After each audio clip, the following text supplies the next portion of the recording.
I got to ask you one personal one. We talked to John Sterling here earlier tonight. Has it kind of hit you that your longtime partner isn't going to be in the booth with you anymore?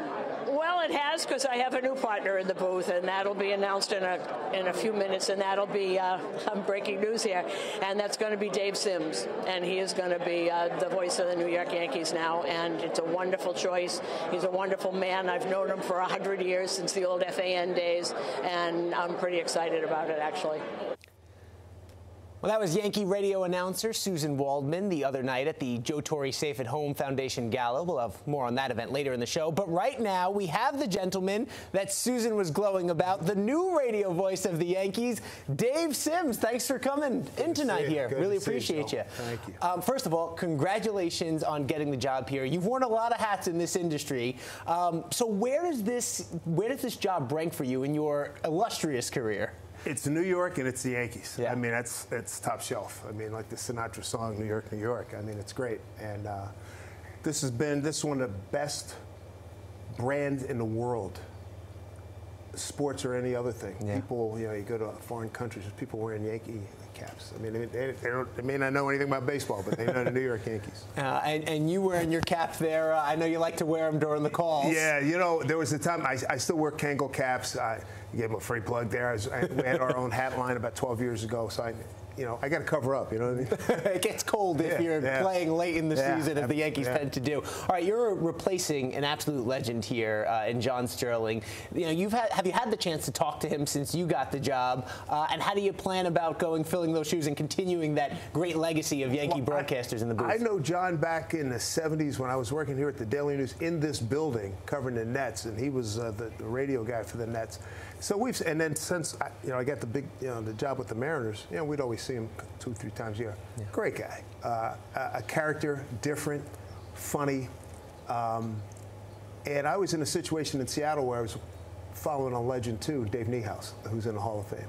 And it just so happens, John and I are both up for Hall of Fame at the Ford Frick Award. Congratulations, yes. And Gary Cohen too, here in New York. So, yeah, John's good people, and he had a fabulous run, and I'm not afraid of the challenge. I mean, like I said, I've been through it before. You're not a stranger to these parts by any means. You were on WFAN before, one of the early voices of the fan. Had a nice run there with Ed Coleman. So how excited are you to be back on WFAN when you talk about brands in the sports business here? The first all sports station. Everybody in our business knows that, and I hear from kids. Yeah, I probably heard from you back in the day. I've called hey, I want to be at FAN. I want to work at the best sports station in the country. It's Eddie C., one of the all-time great guys, and super talented guy. But I mean, just a wonderful man. And he called me the other day when the news broke that I got this job, and I knew he'd call, and we chatted for a long time. That's fantastic. You mentioned your incredible career earlier. Again, congratulations on being named a finalist there. But you had the distinction of being the first broadcaster to call 2 perfect games in the same season MLB. What do you remember about those games and about those calls? That was a getaway day game against Tampa Bay. It was a gorgeous August day, and Seattle weather doesn't get super hot. It's really nice. It's comfortable. And we're going along, and I'm looking at my scorecard. There's a little bit of symmetry there. It's like 9 in a row, 12 in a row. I said, here we go. We got another one. Yeah. And I'm one of these guys. I don't believe in that whole jinx thing. I'm calling it like it is. If a guy's got a no-no working or he's got a perfecto going, I got it's not 4th grade trying to, cover up. We're broadcasting. We're telling stories. And I go with it. And, people got used to it.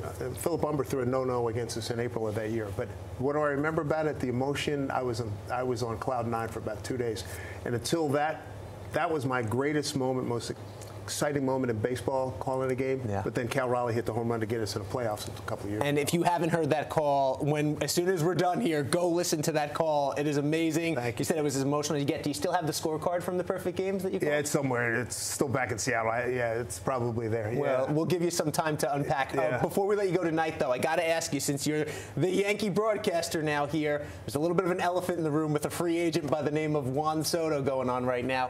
What's your gut with Soto? The Yankees are going to make their pitch to him. The Mets just did. Where does he end up? Yeah, I really wish I knew. I was talking to a person who's close to that situation. They're going in to talk to him. that's a big ticket that he's looking for. Yeah. And I'm sure they have a contingency plan, you know, A, B, C, and D if they don't get him. I'd love to see him come back. I said yesterday, hey, it's New York. You got a chance to put the Yankees win a World Series. Yeah. First time since, what, 09? And, you know, it got sort of close. That fifth inning happened and things went, you know, went south. I'd love to see him stay here. You know, a young man from the Dominican Republic, huge following here, Hispanic following here in New York, greater metropolitan area. Heck of a hitter. Yeah. Duh. So I would love to see him here, but he's going to make some money. Oh, yeah. He's One going to way make or some the money. other. And it wouldn't be too bad to call games with Soto and Judge Tell me back about to it. back I in the know, lineup yeah, again. for sure. Dave Sims, congratulations yet Joe, again. appreciate it, you got a podcast you want to mention real quick? Our before Hey we get Now out of here? podcast. It's available on YouTube, Spotify, Apple, and wherever you get your podcasts. I do it with my two sons, Awesome. Jarrett and Jordan. We've had Jim Nance on. We've had Ken Griffey Jr. We've had comedians Bill Burr, Robert Wall, and oh goodness gracious, from Curb Your Enthusiasm. Larry David? Jeff Garland. Jeff Garland. And we're rolling along. Tony Dungy. We've had a lot of good people coming. We got Robert Klein, one of the all-time great comics, coming on this week. And Susan's going to come on the show. We're taping that on, recording that on Wednesday. Beautiful. So listen, tune in, and of course you can listen to him on The Fan for Yankee games. Dave Sims, welcome back to the neighborhood. Hey, good to be here, man. Appreciate you.